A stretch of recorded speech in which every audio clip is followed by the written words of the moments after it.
Happy New Year, everybody, and welcome to the newest episode of Show and Tell. We have Darren Sweet here again from Ipsodeckso with another well, not new to you, but new to us, deck to show us how the platform works and what you can do with the different decks that you've got on offer. I believe you've got about 70 decks on offer now. Is that about right? Yes, somewhere around 70. It's either late 60s, 70, something in that region. I haven't counted for a little while, actually, so I'll have to do another count up on those. So anybody who hasn't signed up and had a look and see what they can all offer is missing out, then definitely. Yeah, we'll see. I mean, essentially, it's mostly learning development, leadership development, coaching, teams, just all stuff related to learning and development, really. So that's the kind of speciality of Ipsodeckso. And it can all be done through screen share, so it's really useful and easy to use through any platform. Absolutely. And I know we've discussed this before, but obviously not everybody necessarily sees every episode. So it's been a while since we've sort of talked about how the platform itself works. So could you give us a quick rundown on what Ipsodeckso is there for and how it works? Yeah, so it's shall I pull it up while I'm talking? Yeah, absolutely. Well, let's pull it up on the screen. I can just kind of. So, I mean, as well as the technical side, it's probably quite useful for people to know how the memberships work and things like that as well.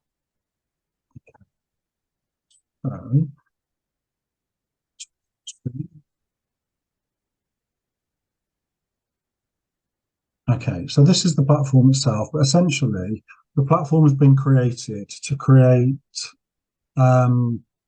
I suppose, just more engaging and more participation during team meetings, virtual training sessions, any kind of sort of project scoping or planning sessions. So any virtual meetings that you've got where you're looking to have more engagement and interactivity with people in the room, that's what it's been created for, just so it's got something that people kind of latch onto, and it will create more opportunities for people to talk and communicate sort of during the sessions, essentially.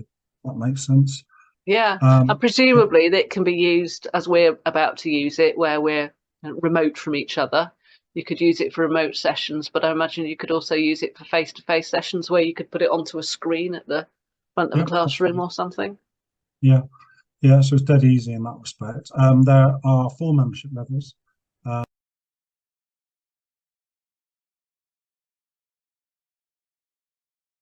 There we go. So basically there are 4 membership levels. So you've got the bronze, silver and gold, and there's a free trial available on each. There's also a free plan as well. So there's about sort of 4 or 5 decks on the free plan. And then you start to add card decks and the ability to make your own card decks and more bespoke card decks as you go up through the membership levels. So yeah, but it's great because you've got the free trial available. So what most people do is take the free trial on gold. So if you take the free trial on gold, then you can see what's available in bronze, silver, and gold, because it's quite clear when you go in to be able to see that. So and how long do the free trials last for? It's a 14-day free trial, and then you've got the option to upgrade, or you just don't. And if you don't upgrade, you can still take out a free membership because that's available too. So this is the platform itself. So it doesn't automatically take payment then, like some of them do. It asks you, does it? That's good.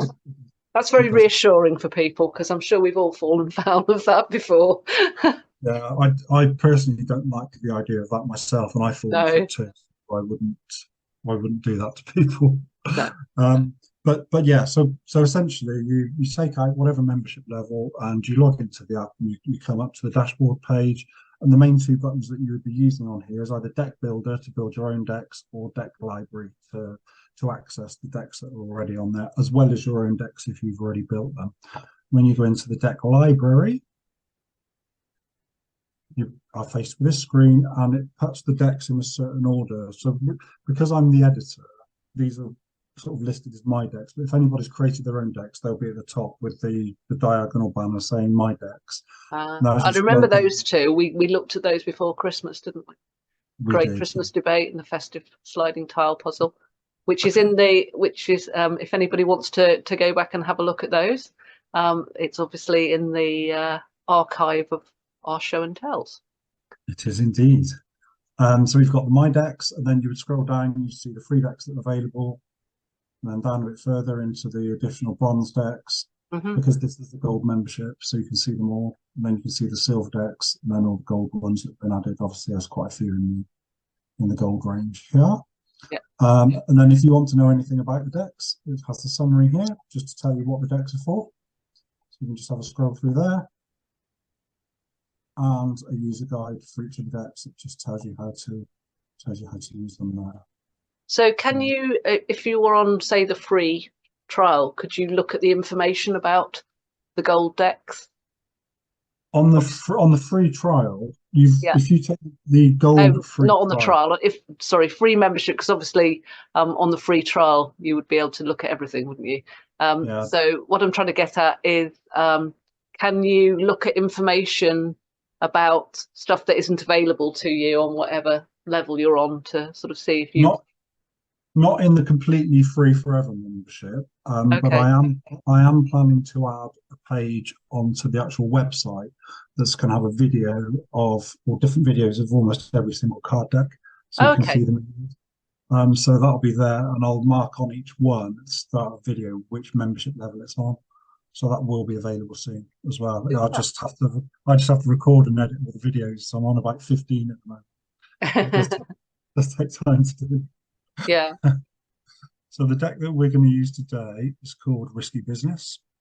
And on the summary on here, I'll just rattle through the summary for you, as we're demonstrating anyway.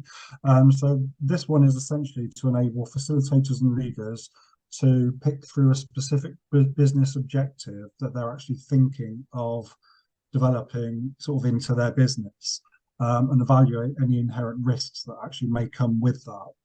So it's basically a tool just to help them as a group of leaders, or a facilitated session, to be able to make that decision. So the cards, they'll guide you through a sort of holistic approach to be able to make a decision, and kind of drill down and make those risk assessments as they kind of go along. But that's the basic crux of that, and it uses a SWOT analysis within the card deck. There's a user guide there, but I'm not going to go and read all that out to you now, because I don't want to put everybody to sleep. But the user guide is there, and then you launch the card table to go into the card deck. So we come into the tabletop. So every time you open Ipsodeckso and go into a deck, this is the first screen that you'll see.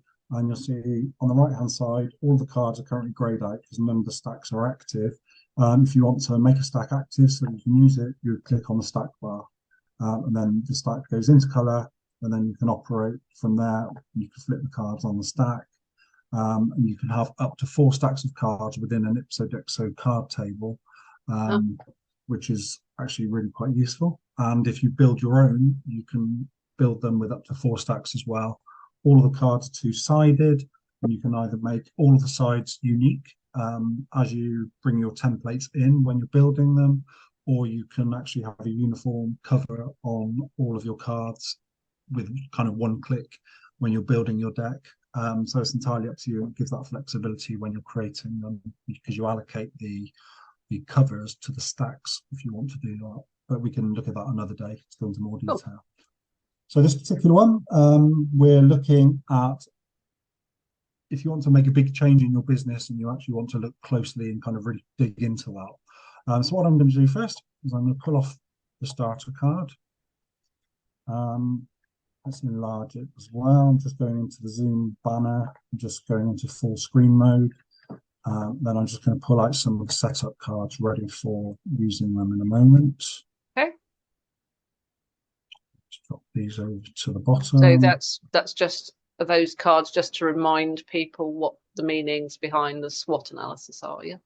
Yeah, because each of the risky business cards on stack 1, we're going to look at them in a moment through the SWOT analysis, and then we're going to make a risk assessment on each one as well as we go. Oh, okay. So just because of the Zoom banner at the top, I'm not going to go right to the top of the tabletop here, otherwise I won't be able to see what I'm doing. So let me just use the space accordingly. Okay, so anybody using this, so very often you'll have a group of leaders and you might have somebody facilitating them, or you'll just have somebody kind of chairing that meeting, and they're going to have this set of cards. First of all, they need to be really clear on what their business objective is. So what is it that they actually want to discuss? So I've just put on the back of this card, agree a clear vision of what the objective is and why you're doing it. Because you need everybody to agree on that before we can actually go forward, and actually start analysing it. So I just thought, for the purposes of today, you need to know what you're applying all of those cards to, I guess. Yeah.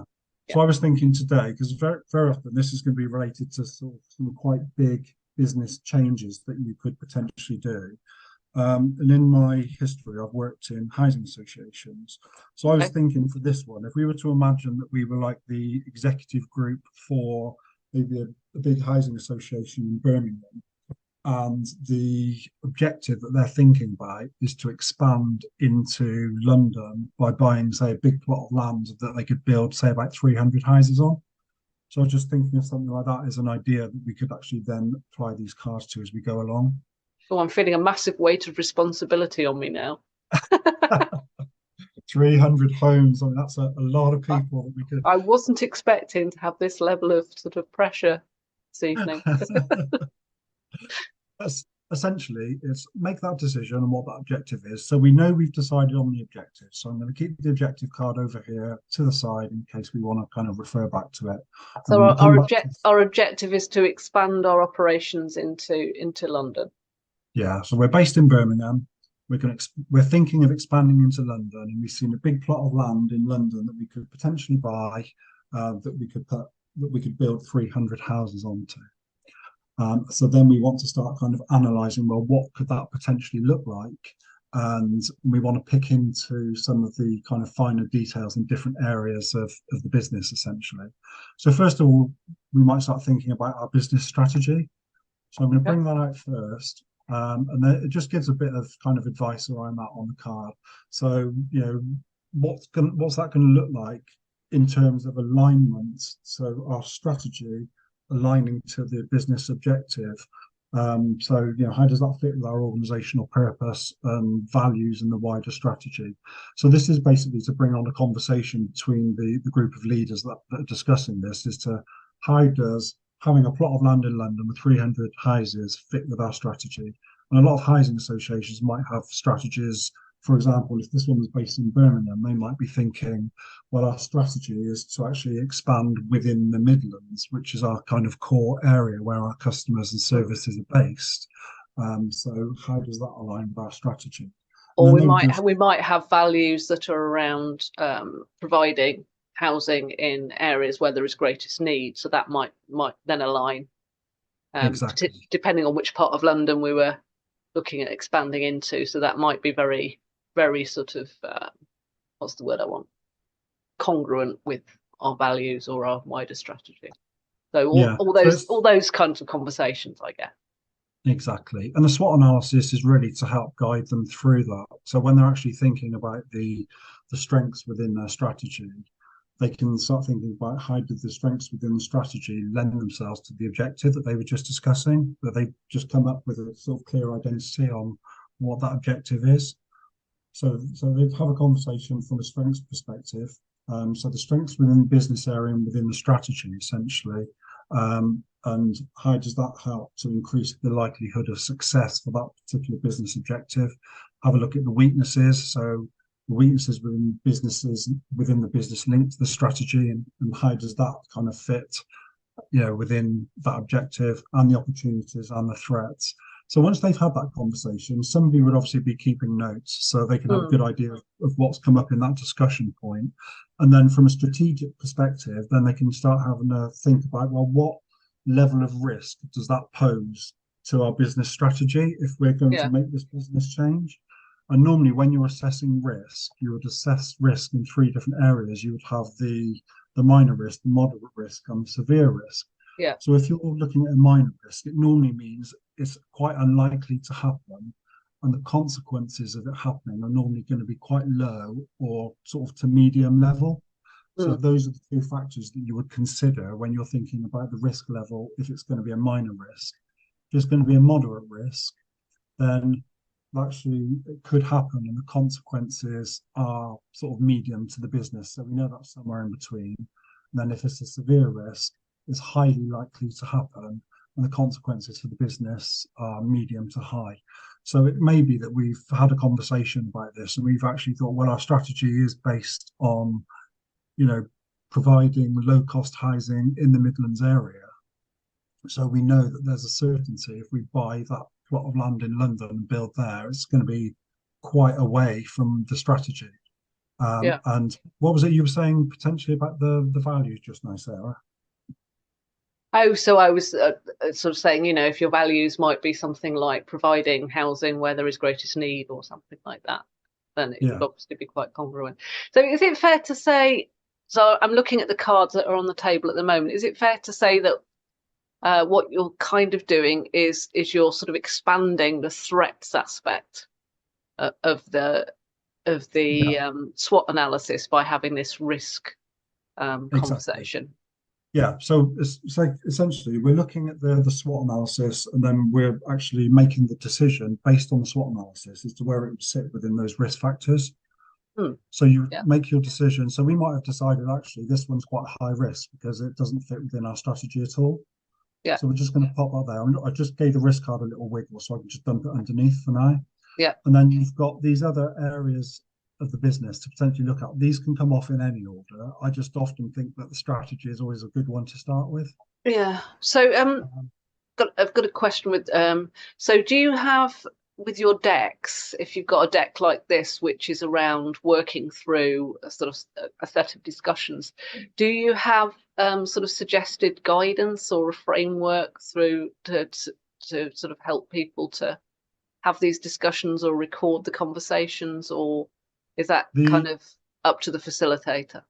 It's up to the facilitator, but the guidance is in the, where before we came to this screen and we looked at the summary and then under that was the, right. it's called now, but under there it kind of explains to the facilitator what that discussion needs to look like and that people need to be recording it and what steps they would go through when they use the risk cards and then how to make the assessment of the risk at the end.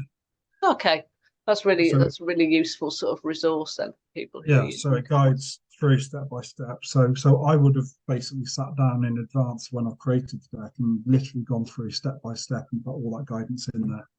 And that's with every single card deck in Ipsodeckso, unless it's just a simple little play deck that doesn't need much of a kind of description or guide around it. I guess this is making it accessible to facilitators at whatever level of sort of, exactly. in their facilitation career they're at. Yeah, and that's what I try to do with all the card decks. To whether you're getting a facilitator in and they're going to help you and use the deck, or whether actually your team or group of leaders or whoever's using the deck, or just basically whoever's using it can use it without having an expert there because there's clear guidance on how to do it. Cool. So financial. So this is from a perspective of how does this align with, so how does that objective align to the financial health of our organisation? So obviously, again, you look at strengths, weaknesses, opportunities and threats in relation to, well, how are we doing financially at the moment and make a decision on that. So that may sit somewhere else. So you might then look at look back at previous projects and see how well you've managed to work with financial risk and contingency and potential overrun. And I've also put a separate one in there because I think it's quite useful to have it separate for finance itself, so which relates obviously more to borrowing. So how is that going to impact our kind of future financing arrangements? Because it'd be quite easy to talk about, well, this is the money that we've got and the money that we can raise and how much it's going to cost, but actually it could you quite easily forget about the financing side or any financing deals that these big organizations have currently got, and how taking on an additional financing deal might impact the APR that they're paying and that kind of thing. So it's quite good to separate that one out as well. And you can still put that through the SWOT analysis and a risk assessment. The operational side of things tends to look at the operational structure. So, if our operational structure is based in Birmingham, we're looking at building something in London. what's that going to look like? You know, and that could relate to the IT side of things. It could relate to the repairs function that is often supplied by housing associations. What infrastructure are you going to need in place to support sort of like this geographical expansion? Yeah. Do we have a depot there? Do we have vans in that area and that sort of thing? Do we have connections with sort of utilities and exactly? And then the people side of things, so the alignment to the people that we've currently got, to the customers that we've currently got, to our stakeholders and the public. So how's it all going to sit with that? And you pop that into wherever that's going to end up falling.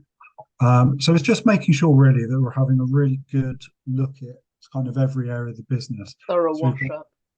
The environment there, so the alignment to the external environment. So our competition, any new tech that might be coming along, any societal changes, sort of government changes, and how does this objective align to that kind of external environment? You can drop that in. So at the moment, I'm kind of pop them in a bunch of different places. Regulatory as well. So obviously housing associations, also this is the government one actually. So the housing associations are very obviously highly regulated. So it's thinking about sort of, you know, how's that going to fit in the sort of regulatory environment in which we sit. So again, that might be here. And basically we've covered off all of the different areas now. So it helps to be able to make an informed decision. So if we look here on the severe to high risk, and you think that I've got 3 things on the severe to high risk at the moment. So this could lead to a decision, well, actually, it doesn't align to our strategy. The environment isn't ready for it at the moment. And from a regulatory perspective, that's just not going to work, or we've got these problems. So the business might, the leaders may think, well, let's just not do it because it's not going to fit at all. Or if they do decide to do it, at least they've actually done the analysis now and had the conversation, so they can start to make a decision on, well, what actions and controls do we need in place, and who's going to take that forward and start allocating those actions within the meeting. So the in the guide it says, first of all, take a look at these severe risks to make that decision, and it can be worth having a look at the moderate risks as well, just to see if there are any kind of actions and controls that needs to be put in place on those, you know, to reduce the amount of times that something may happen, or the damage that may occur, even if it's something that could be higher risk but doesn't happen all that often, if that makes sense. So it just helps to create that kind of holistic approach to understand, well, what is this objective going to look like for our business? And that, in essentially, in a nutshell, is this card deck, Sarah. Cool. I'm just looking at this now, and it's reminded me of something I was discussing earlier on in the week. I was having a meeting with a group of people I meet up with once a month, and we sort of talk a lot about games-based learning stuff. And somebody was talking about the concept of matrix games. Have you come across those? No. It's a concept that sort of started out in wargaming. So obviously, historically in wargames are quite complex in that they usually have sort of like lots and lots of statistics backing things up, and you're looking through sort of like complex rule sets and complex sort of tables of statistics to work out what happens in any given situation. But matrix games they've been around for a little while, and it was an attempt by somebody to make wargaming a little bit more accessible. And the idea behind it's a bit like the SWOT analysis. So basically, you can propose that anything happens, any move forward in the plot, in the narrative of your war game, or they don't have to be war games. That's just where they started. So you can say this happens, but all you have to be able to do is you have to be able to back that up with an argument. And there are generally 3 ways in which the matrix games are actually operated, and the first one is the 3 reasons method. So each player takes turns to make an argument. So you might say, well, I think that this would happen. I think this would, cause a financial deficit of, 50 grand or whatever. Oh, why do you think that? Well, these are the 3 reasons why I think that. But there's also the pros and cons system. So actually, I've just brought up a thing now. So rather than me floundering around coming up with examples, I'll go through the examples that are on the webpage in front of me. So the 3 reasons system. In this system, each argument is broken down into something that happens and then 3 reasons why or how. So the example they've got here, in a Peninsular War campaign, Wellington might argue, I shall fortify the town, and I'm able to do this because I have a ready source of trained manpower, I have an experienced engineer in command, and the British government has recently sent me the money with which to pay for the work. And then we've got another one here. In an X-Files game, Scully might argue, I shall spend some time down on the range so that my shooting improves because practice makes perfect. FBI HQ has good facilities, so it's easy to arrange, and the range has well-trained instructors. So that's the 3 reasons argument. So I guess that would focus on strength. So I'm just looking at how you could actually sort of how that could be more game-like. I guess, because I'm always looking at that. The pros and cons system. So that system, again, it's broken down into something that happens, a number of reasons why it might happen, and a number of reasons why it might not happen. And then finally, there's a simple narrative system. So in this system, an argument simply consists of a narrative that advances the player's position in the game. And they're usually judged by an umpire. It just kind of reminded me of that. It does have a similar vibe to it, doesn't it? Yeah. So that might be something worth looking at in terms of a different way that people might use the cards. Yeah, that could be quite an or structure the conversation. Or even a slight redesign specific to that kind of thing, because I think a redesign might work quite well with that, actually. So I'll give that some thought going forward. So if you just look at Matrix games, well, I won't do it now, but I can send you the web page I've got in front of me now, because it explains it quite simply. But I guess it's just a way of getting people really immersed in the conversations, or helping them to know where to start, I suppose, as well. Yeah, that'd be fun for me to have a look at and see if I can create another card deck. Just to add to that deck library that's ever expanding. Cool. Brilliant. Well, it looks like a really, really useful deck. And it's like cards are so versatile, aren't they, that you can get so much out of sort of a relatively small number of cards and sort of combining them together. That's what I was just thinking about a deck. Do you think, there's only about 14 cards in the deck, I think. But it does so much, it can, even if you didn't even use all the risky business cards, and you couldn't remember how to do a SWOT analysis, and you wanted to run a meeting and you just need the SWOT analysis, you can just pull those up, or just do risk assessments. It's you can just use it for those. But, there's lots of different ways of using it, isn't there? Yeah, I love cards. I love the versatility. Indeed. So I guess the only other thing we need to mention that we haven't mentioned so far, again, I know we mention this every time, but there might be somebody watching this for the first time, is that when we feature a deck on Show and Tell, that it becomes one of the free decks for a limited period of time, which might encourage people to sign up and have a play. So that I don't forget, I'll go and do that now. I'll go and so basically what that means is from the day it drops on Ludagogy, which depending on my level of organisation will probably be tomorrow or over the weekend, it's available for 30 days as one of the free decks on your in the free level. Yeah, absolutely. So it's cool.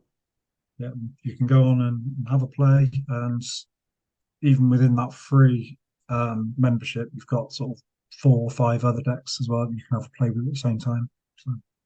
Cool, excellent, brilliant. Well, thank you very much as usual for coming and showing us the deck. It's always a real pleasure.